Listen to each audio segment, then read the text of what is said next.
Chandamama Mahabharata, Part 31. The Fetching of the Saugandhika Flowers. Hanuman was lying in the middle of a banana grove. Seeing Hanuman, who had a red face, green eyes, a golden body, and large shoulders, lying across the path, Bhima approached him without the slightest fear and roared like a lion. Hanuman opened his eyes, looked at Bhima, smiled gently, and said, "Son, I am old and infirm. Why did you wake me up when I was sleeping peacefully?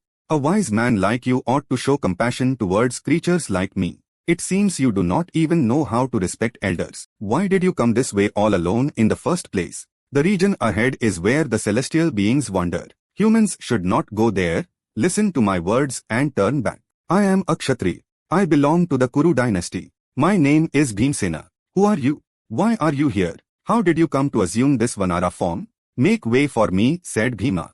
"I am a Vanara, and I will not move out of the way. Do not commit any rash acts, just turn back respectfully," said Hanuman. "If you do not move out of the way, it will not just be a rash act, I shall bring danger upon you," said Bhima. "Son, I am very old. I am sick and cannot move. If you really want to go, step over me and proceed," said Hanuman. "I know that stepping over someone is very wrong. Otherwise, would I not have crossed you in a single leap, just as Hanuman crossed the ocean," said Bhima. "Who is that Hanuman? Why did he have to cross the ocean?" asked Hanuman. "Just like me, Hanuman is also the son of the wind god. He is thus my elder brother. He is a very great being. When the ruler of Lanka carried away Rama's wife, he crossed the ocean and went to Lanka searching for her. I too possess strength and valor no less than that Hanuman. Make way for me peacefully, or you will be hurt," said Bhima. Realizing Bhima's pride, Hanuman suppressed his laughter and said, "Son, why do you trouble me? Move my tail aside and proceed on your way." Bhima carelessly grabbed Hanuman's tail with his left hand and tried to lift it, but it did not move. With immense astonishment, he grabbed Hanuman's tail with both hands and, even after using all his strength, failed to move that tail. Bhima felt mortified. Joining both his hands together, he said, "O great soul, forgive my boastful words. Whether you are a celestial being or a Gandharv, you are certainly not an ordinary Vanara. If you have no objection, please tell me your story. Consider me as your disciple." To that Hanuman replied, "Dear boy, I am indeed Hanuman. When enmity arose between Vali and Sugriv, Sugriv sought my help and extended his friendship, and thus narrated his entire story from the time of the Ramayana." Finally, Hanuman asked Bhima, "I live right here. Gandharvs and Vidyadhars compose songs about Rama and sing them here every day, and I feel delighted listening to them. This place is not suitable for humans to visit. Why did you come here?"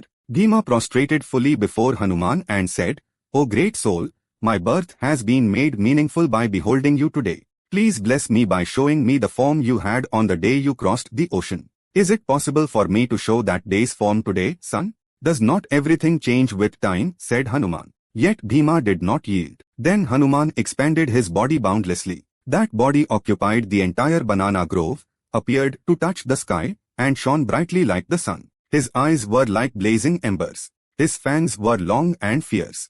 His eyebrows were thickly knitted together. His tail grew gigantically, and was striking the ground. Hanuman said to Bhima, "Did you see my form, son? I can expand my body even more when necessary. I will be even more terrifying in front of enemies. You will not be able to look at that form." Bhima pleaded, "O great soul, I am unable to look at even this. My eyes are going dark. Please withdraw this form." Hanuman assumed his normal form, embraced Bhima, and said, "Son, this is the path to the Saugandhika forest. Go ahead. May auspiciousness be upon you. Remember me whenever you are in distress. Be careful when you dare to pluck the Saugandhika flowers. It will bring a dispute with the celestial beings," and after saying this, he vanished. With doubled enthusiasm, Bhima moved forward and saw the Saugandhika forest on the banks of a river flowing amidst the mountains. Various Saugandhika flowers, with stalks resembling lapis lazuli gems, were exceptionally beautiful, emanating sweet fragrances. As Bhima was about to pluck those flowers to fulfill Draupadi's wish, fearsome guards looking like demons carrying weapons approached Bhima and asked, "Sir, who are you? Why have you come here bearing weapons?" "I belong to the Kuru dynasty. I am the son of King Pandu. I am the younger brother of Dharmaraja. I came for these Saugandhika flowers," said Bhima. "This is Kuber's forest. Humans should not come here. Obtain Kuber's permission and take as many flowers as you want," said the demons. Who knows where Kuber is? Even if he is here, must I go and ask him for just 4 flowers? I am a Kshatri. Achieving what is desired through strength is my duty. This is not Kuber's backyard. This is a place created by God. Why should one seek another's permission here? Saying so, Bhima stepped into the pond containing the Saugandhika flowers, disregarding the demons telling him not to. Seeing that, the demons attacked Bhima together. Bhima swung his make rapidly and killed some demons. Some among them went and told Kuber what had happened. Let Bhima pluck the flowers. I have no objection. Do not stand in his way, Kuber told them. By the time those demons returned and looked, Bhima was seen plucking plenty of Saugandhika flowers. Meanwhile, Dharmaraja, not finding Bhima where they were staying, asked Draupadi, where did Bhima go? Did you send him anywhere?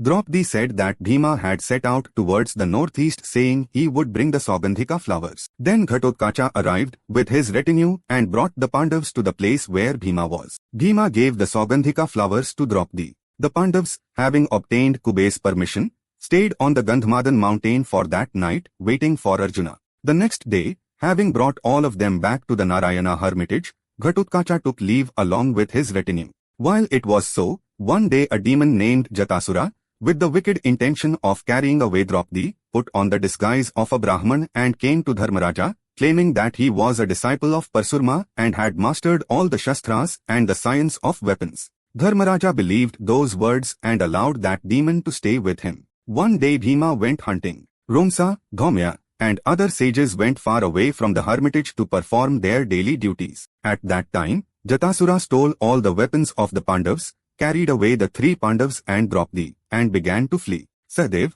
however, somehow slipped from his shoulder, snatched a sword from the weapons he had stolen, and pursued the demon while shouting Bhima's name loudly. Dharmaraja said to him, O wicked one, why are you committing such unrighteousness? If you have courage, give us our weapons and fight with us. What harm have we done to you? Moreover, we kept you as our guest, and began preaching righteousness. Seeing that, Sahadev said, what is the use of words with him? If capable, one must kill him, or one must die at his hands. There is no other way, and advanced upon the demon. Just then, Bhima arrived there at that very moment. Jatasura put Dharmaraja, Nakula, and Draupadi down and engaged in a fight with Bhima. Bhima wrestled with him until Jatasura became utterly weak, and finally lifted him up, dashed him against the ground, and killed him. Everyone returned to the hermitage. Arjuna still had not arrived. It had been 5 years since he left. Waiting for him, the Pandavas spent their time visiting other mountains and hermitages in that region. One day, as the 4 Pandavas were sitting together and conversing, a celestial chariot appeared shining in the sky and landed beside the mountain they were on. Arjuna alighted from it looking like a divine being. Having returned from heaven, Arjuna bowed to his elder brothers, embraced his younger brothers, and sat beside them. The Pandavas looked at Arjuna's chariot and its beauty with wonder. They honored its charioteer Matli and offered him respects. They inquired and learned about the well-being in heaven. After Matli answered all their questions appropriately, he took the chariot back to heaven. Indra gave Arjuna many divine garments and ornaments. Arjuna gave them to Draupadi, sat right near Dharmaraja,